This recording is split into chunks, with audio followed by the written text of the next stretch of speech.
ఏదైతే ఎన్నికల ముందు గ్రామ పంచాయతీ కార్మికులు ఆశా కార్యకర్తలు చేసిన సమ్మెల సందర్భంగా నాటి ప్రభుత్వము నేడు అధికారంలో ఉన్న కాంగ్రెస్ ప్రభుత్వం ఇచ్చిన నిర్దిష్ట హామీలు ఉన్నాయో ఆ హామీలను అమలు చేయాలని చెప్పేసి చలో హైదరాబాద్ కార్యక్రమానికి గ్రామ పంచాయతీ ఆశా కార్మికుల యూనియన్లు సిఐటి ఆధ్వర్యంలో పిలుపునిచ్చాయి.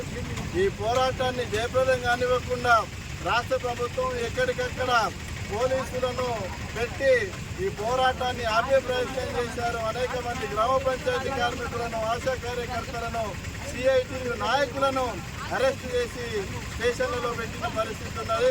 ఈ అక్రమ కేసులను వెంటనే ఎత్తివేయాలని చెప్పేసి మేము డిమాండ్ చేస్తా ఉన్నాం. మీరు ఏదైతే చిత్తశుద్ధిని ప్రదర్శిస్తున్నారో ఈ పోరాటాలను ఆపడానికి ప్రయత్నిస్తున్న చిత్తశుద్ధిని ఈ సమస్యల పరిష్కారం కోసం ప్రదర్శించాలని చెప్పేసి మేము రాష్ట్ర ప్రభుత్వానికి హితవుపరుస్తూ ఉన్నాం. గ్రామ పంచాయతీ కార్మికులను ఆశా కార్యకర్తలను ప్రభుత్వ ఉద్యోగులుగా గుర్తించాలి. కనీస వేతనాలు 26,000 రూపాయలు ఇవ్వాలి. పిఎఫ్, ఈఎస్ఐ, పెన్షన్, ఇన్సూరెన్స్ సౌకర్యాలు కల్పించాలి. ప్రమాద బీమా ఇవ్వాలని చెప్పేసి మేము పోరాటాలు చేస్తూ ఉన్నాం. కాబట్టి